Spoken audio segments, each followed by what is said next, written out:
तो ये जो चैलेंजेस है ना, ये आ, कहाँ से आते हैं अगर हम समझें, तो हमारी तीन सिंपल समस्याएं हैं जो मैंने पहले कही थी। रिश्ते हमारी प्रॉब्लम नहीं है, हमारी प्रॉब्लम हमारे अटैचमेंट, हमारी अनहेल्दी अटैचमेंट, हमारी एक्सपेक्टेशंस और हमारी कंट्रोल करने की वृत्ति।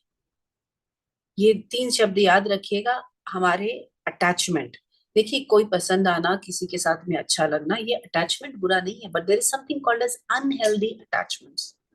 कि अगर ये व्यक्ति अगर मेरे लाइफ में है तो इसने पूरा टाइम मुझे ही देना चाहिए, इसके अपने दोस्त नहीं होने चाहिए, इसकी अपनी लाइफ नहीं होनी चाहिए, मैंने जैसे बताया वैसे ही करना चाहिए। ये हमारे एक्सपेक्टेशन। प्यार का मतलब हम ये ले लेते हैं कि ये 100% सब कुछ मेरे हिसाब से होना चाहिए। ये हमारे attachment, so this is unhealthy attachment.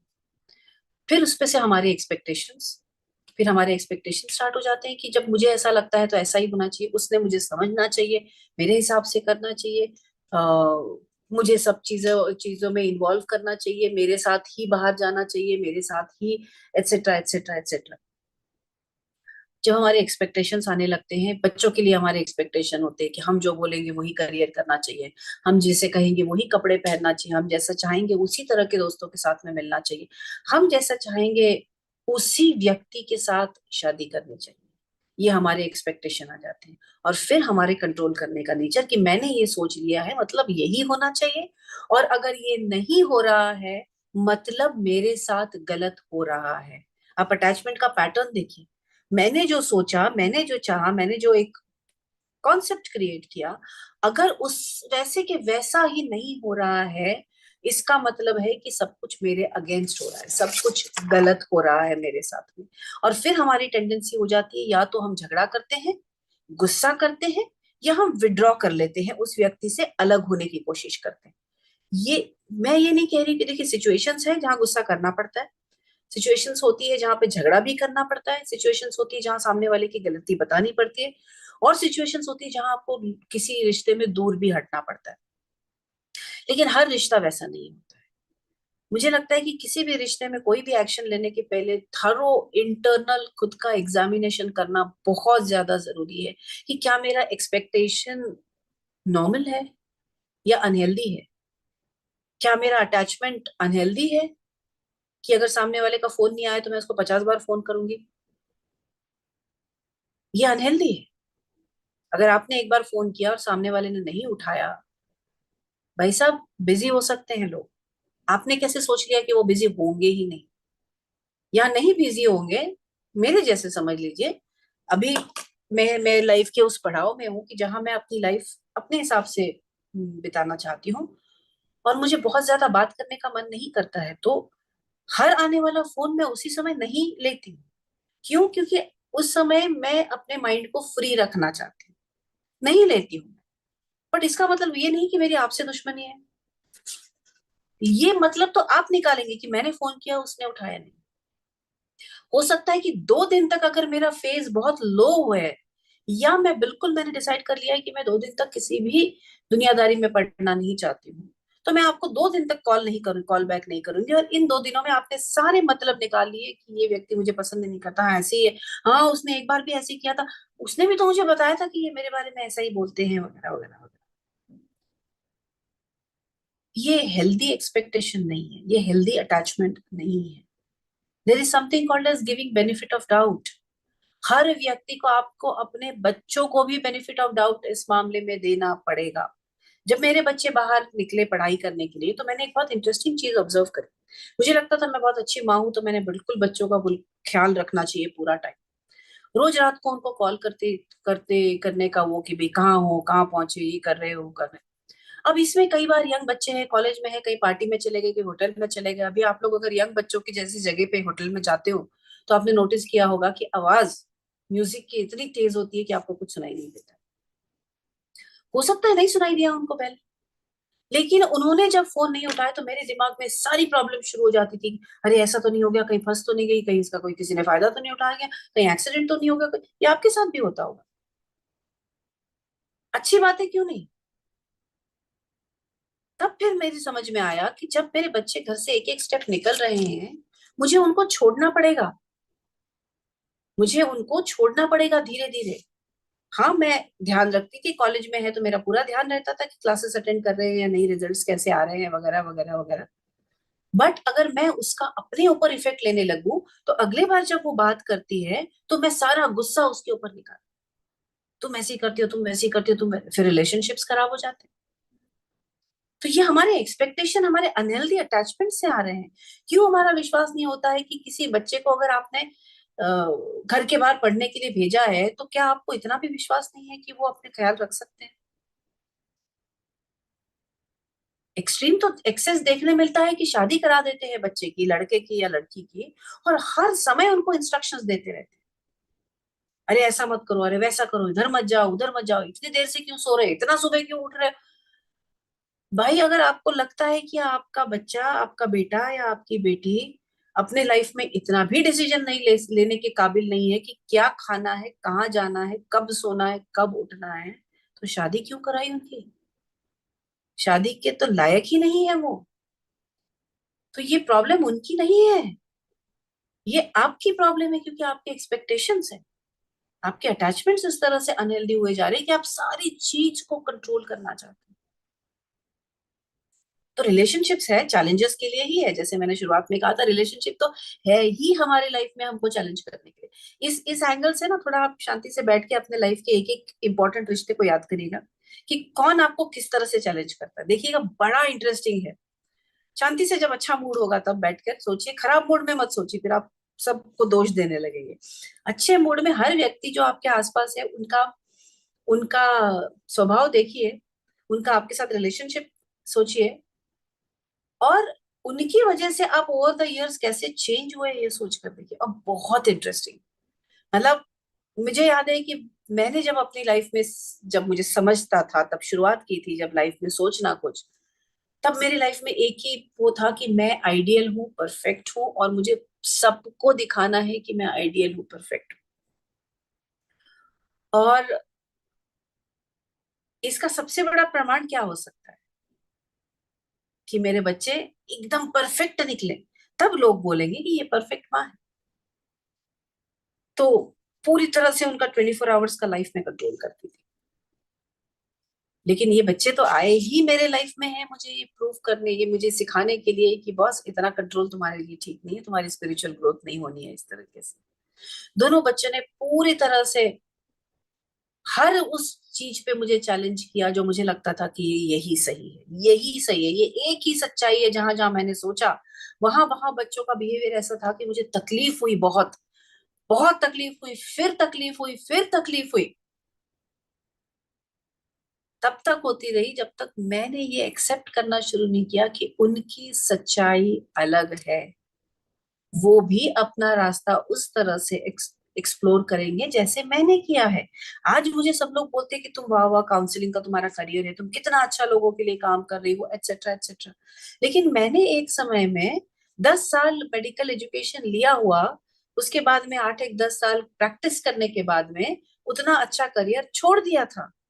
और उस समय मेरे आसपास का हर व्यक्ति मुझसे नाखुश था, मेरे इन लॉज, मेरे पेरेंट्स, एवरीवन, हर व्यक्ति। क्या मैंने उनकी सुनी थी? आज मैं इतनी सक्सेसफुल आपको दिख रही हूँ तो आपको लगता है कि नहीं, कितना अच्छा डिसीजन लिया, लेकिन गलत था वो डिसीजन उनके हिसाब से एक समय था। तो हमारे भी बच्चे कुछ सोचेंगे कुछ, क्योंकि वो आगे का सोचते हैं जहां हम पहुंच नहीं पाते।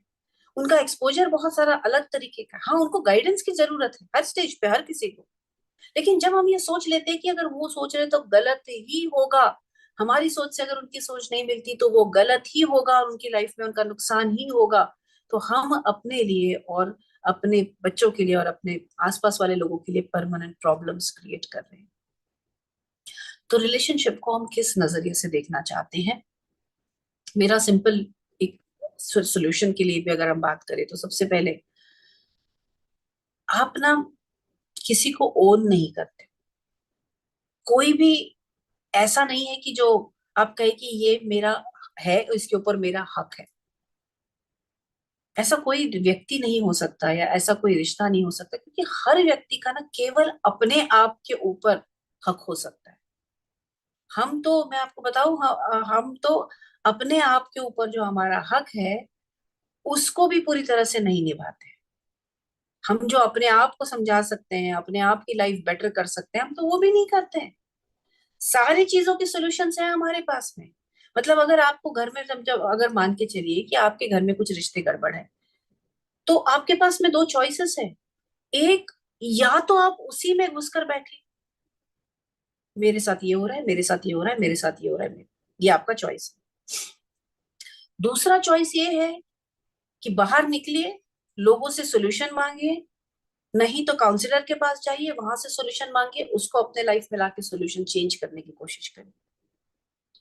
अगर वो भी पॉसिबल नहीं है तो ये सोचिए कि क्या आप उस रिश्ते से दूर हट सकते हैं। आसान नहीं है, और मैं सजेस्ट भी नहीं करती हूँ कि इतने आसानी से रिश्ते छोड़ देना चाहिए, लेकिन वो भी एक ऑप्शन है अगर बहुत बुरी सिचुएशन है आपकी। और अगर ये तीन भी नहीं कर सकते ना, तब भी आपके पास चौथा ऑप्शन है। चौथा ऑप्शन ये है कि आप अपनी लाइफ की क्वालिटी बेटर बना सकते, इसमें आपको कोई नहीं रोक सकता, कोई भी नहीं रोक सकता। आपको अगर एक्सरसाइज करना है जिससे आपके सही हार्मोन्स, पॉजिटिव हार्मोन्स रिलीज हो सकते हैं और आपको एक अच्छी फीलिंग आ सकती है। अगर आप अपना वजन घटाते हैं, आपको अगर आपके बारे में कोई चीज पसंद नहीं आती कि अरे मैं कितनी मोटी हो गई हूँ, मैं कितना मोटा हो गया हूँ, मेरे ऊपर कपड़े अच्छे नहीं दिखते वगैरह वगैरह, आप अगर अपने आप पे काम करते हैं, अपना वजन घटाते हैं, तो आपको कितनी खुशी मिलेगी आप इमेजिन नहीं कर सकते। और उसके लिए आपको कोई नहीं रोक सकता। आपको कम या बैलेंस्ड खाने से दुनिया में कौन रोक सकता है? सोच कर देखिए इस बात को आप। कम या बैलेंस्ड खाना खाने से आपको दुनिया में कौन रोक सकता है, कितने भी घर में आपके डिफिकल्ट लोग हो। और अगर आप ये पॉजिटिव हैबिट्स लाइफ में लाते हैं और आपके अंदर चेंजेस आने लगते हैं, तो इतना अंदर से खुशी और अपने ऊपर गर्व महसूस होता है, पॉजिटिविटी फील होती है, एनर्जी फील होती है। लेकिन आप कुछ पढ़ सकते हो, आपके पास में फोन है, हर किसी के पास फोन है और इंटरनेट है।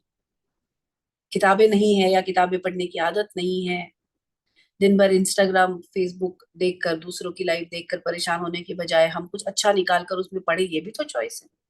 जिससे हमारी नॉलेज बढ़ेगी, जिससे हम अपने बारे में अच्छा महसूस कर पाएंगे। कुछ ऑनलाइन, या अगर पॉसिबल है तो बाहर जाके कुछ ऐसी एक्टिविटीज ज्वाइन करिए जहाँ पे आपको अच्छे लोगों से बात करने का मौका मिल सके। किसी लाइब्रेरी को ज्वाइन करिए। बहुत सारी चीजें हैं जो करने से आपको कोई नहीं रोक सकता, ना कोई रोक रहा है। ये केवल आपने अपने आप से भी जो अपना रिश्ता नहीं निभाया है ना, उसकी वजह से ही आपकी लाइफ में प्रॉब्लम्स है। बड़ी बड़ी प्रॉब्लम्स है, जो कुछ चीजें हमारे हाथ में नहीं हो सकती, कुछ चीजें ऐसी होती है जो बहुत करीब के रिश्तों में होने की वजह से उनको इम्प्लीमेंट करना मुश्किल होता है। लेकिन ये जो अभी मैंने बातें कही है, इसको करने से तो आपको कोई नहीं रोक सकता, कभी भी नहीं रोक सकता। और अगर आप वो नहीं कर रहे हैं आपकी लाइफ बेटर बनाने के लिए, और आप बाय चॉइस आपने डिसाइड कर लिया है कि आप कंटिन्यूअसली इसी सोच में बैठे हुए कि मुझे आज उसने ऐसा कर दिया, आज तो उसने मेरी तरफ देखा ही नहीं, पलट के नहीं देखा, कल मैंने फोन किया था जवाब नहीं आया, मैंने फेसबुक के कुछ पोस्ट किया उसके ऊपर किसी ने कोई जवाब ही नहीं लिखा, मेरा तो नसीब ही खराब है, मेरे साथ ऐसे ही होता। आपका चॉइस। ये आपके रिश्तों की वजह से तकलीफ नहीं हो रही है, आपकी तकलीफ है क्योंकि आपने जो पकड़ के रखा हुआ है ना, कि ये व्यक्ति ने अपना लाइफ बदलना चाहिए ताकि मैं खुश हो सकूं, मेरे बच्चों ने बदल जाना चाहिए ताकि मैं खुश हो सकूं, मेरी सास ने बदल जाना चाहिए क्योंकि मैं खुश हो सकूं, मेरे बहू ने बिल्कुल मेरे हिसाब से बिहेव करना चाहिए ताकि मैं खुशी से जी सकूं। ये आपकी समस्या की जड़ है। छोड़ दीजिए, क्या करना है, not worth it at all. जो तकलीफ हो रही है ना, उसके ऊपर कॉन्सेंट्रेट करें और ये देखिए कि उस तकलीफ को कैसे निकलना है। सिंपल चीज है। स्टेप वन, अपनी ओनरशिप प्लीज हटा लीजिए। आप किसी को ओन नहीं करते अपने आप को छोड़कर, किसी को भी, बच्चों को भी आप ओन नहीं करते, तो जाने दो। निकलेंगे घर से बाहर, निकलेंगे अपनी दुनिया बसाएंगे, वो तो दुनिया का नियम है। क्यों पकड़ के रखे हुए हो उनको? बेटा बहू है घर में, बिल्कुल नहीं मानते, आपको लग रहा है बहुत तकलीफ हो रही, तो उनको बोला जाओ अपना घर ढूंढो, कोई नुकसान नहीं होने वाला है। लेकिन आप अपने लाइफ का चार्ज लीजिए। दूसरा स्टेप, ये दिमाग में डाल लीजिए कि आप किसी को कंट्रोल नहीं कर सकते, ना किसी को बदल सकते हैं। अपने आप को आप बहुत बदल सकते हैं, और मैं सच कह रही हूँ कि आपने 5% भी अपने आप को बदलने की कोशिश नहीं करी। तो उसके ऊपर काम करिए। और ये समझिए कि इस दुनिया में जो भी लोग हैं ना, सारे, घर वाले हो चाहे बाहर वाले हो, हमारा मकसद को एग्जिस्टिंग का है, मतलब साथ में रहने का मकसद है। For various reasons, physical reasons है, मटेरियल पैसे के रीजंस है, इमोशनल रीजंस है। दुनिया में से जाना तो है, आए हैं तो निकलने जाना, अकेले तो पॉसिबल नहीं है, तो को एग्जिस्टिंग ही केवल है उसका मकसद, और कुछ नहीं है। उसको इतना कॉम्प्लिकेटेड क्यों बना दे रहे हैं कि आपकी जिंदगी का आपकी जिंदगी की सारी खुशी उसने उस रिश्ते ने या उस रिश्ते के ख्याल ने पूरी खुशी आपकी जिंदगी की खत्म करी है। तो ये एक तीसरा फैक्ट है कि मैं किसी को कंट्रोल भी नहीं कर सकती हूँ, और मुझे केवल को एग्जिस्ट करना है। कभी किसी दिन इसके साथ अच्छा लगेगा, कभी नहीं लगेगा, इस व्यक्ति के साथ अच्छा लगेगा, कोई इसके नहीं होगा। कोई मेरे साथ 4 दिन रहेगा, 5वें दिन शायद निकल जाएगा, उसकी मर्जी है भाई। जिंदगी भर आपके साथ एक बैठते ही रहना चाहिए, कोई कंपल्शन तो नहीं है। चौथा, अगर ये सब चीजें आपसे नहीं हो रही हैं तो प्लीज किसी काउंसलर के पास जाइए, प्लीज प्लीज प्लीज किसी काउंसलर के पास जाइए, क्योंकि हम अपने आप को कितना मोटिवेट कर पाएंगे, हम अपने आप की गलतियां कितनी देख पाएंगे, नहीं देख पाते, हमारे हम नहीं देख पाते। जैसे मैंने आपको पहले भी कहा है कि यहाँ पे इस जगह पे अगर कोई खड़ा है तो ऐसे चारों तरफ हमको नहीं दिखता, हमारे आसपास का हमको दूर का दिखेगा।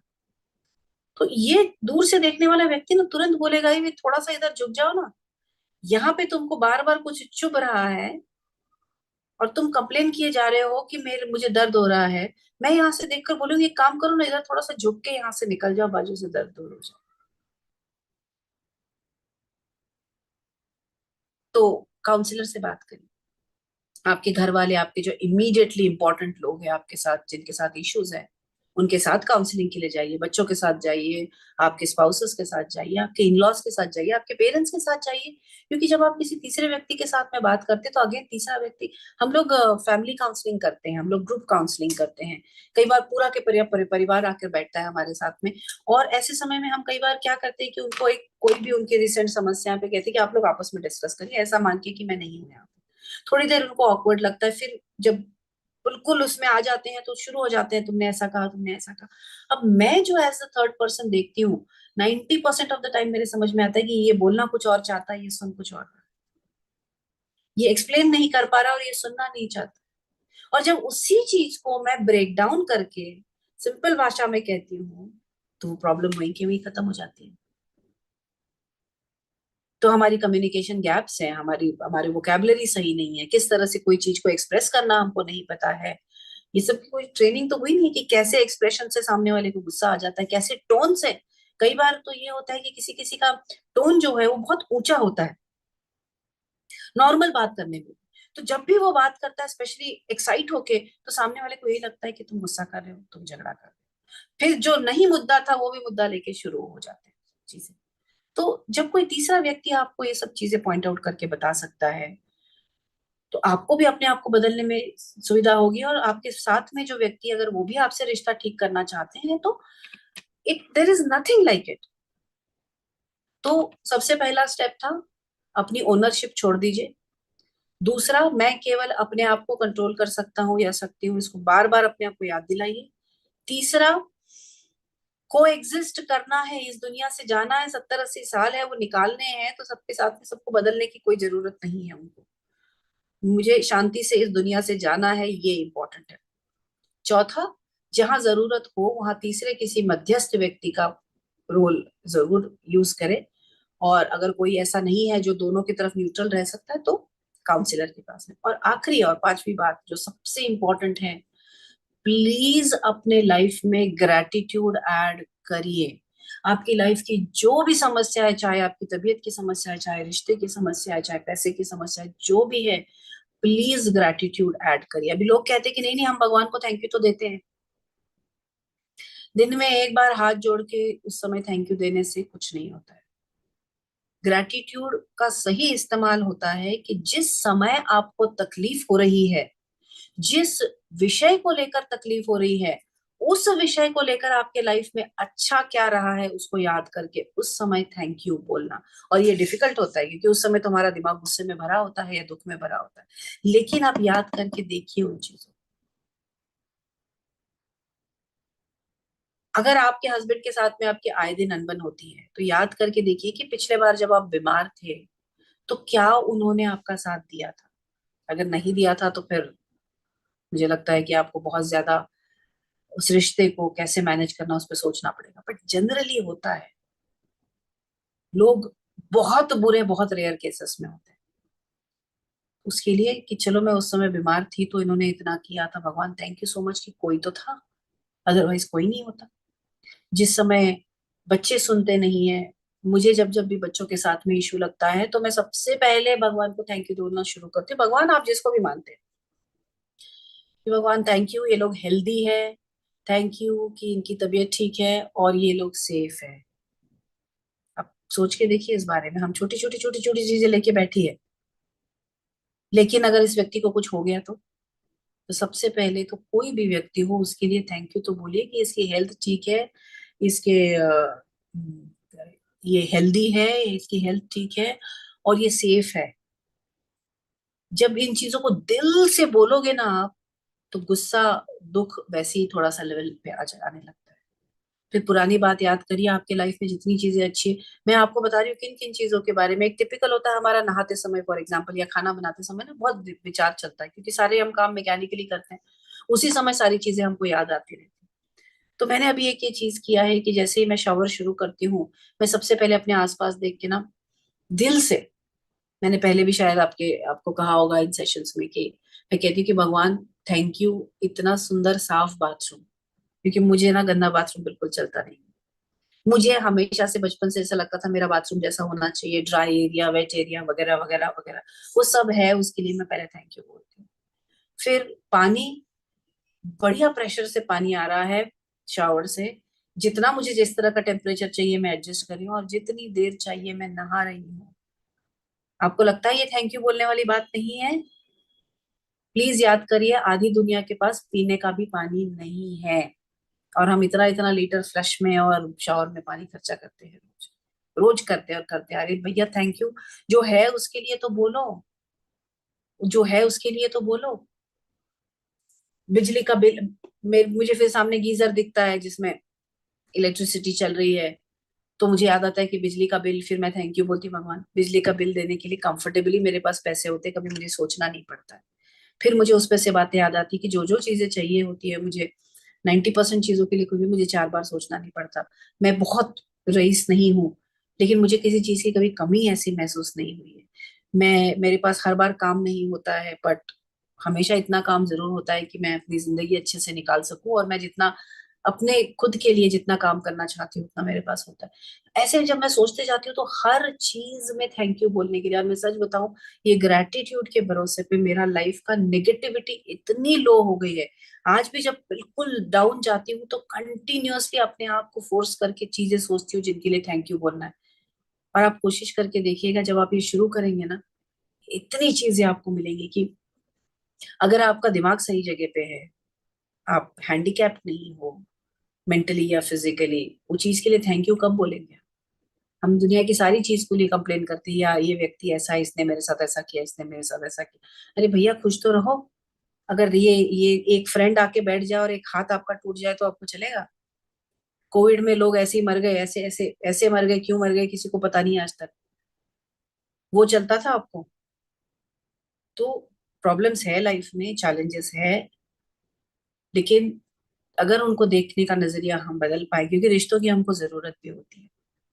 कुछ एक रिश्ते ऐसे होते हैं कि जिनसे दूर जाने के लिए हमको मेहनत जरूर करना चाहिए। जो हमको टोटली ब्रेक डाउन कर रहे हैं फिजिकली मेंटली इमोशनली, कितना दिन आप टॉलरेट करोगे? उनसे हमको दूर जाना भी उनके लिए भी सही होता है, हमारे लिए भी सही होता है।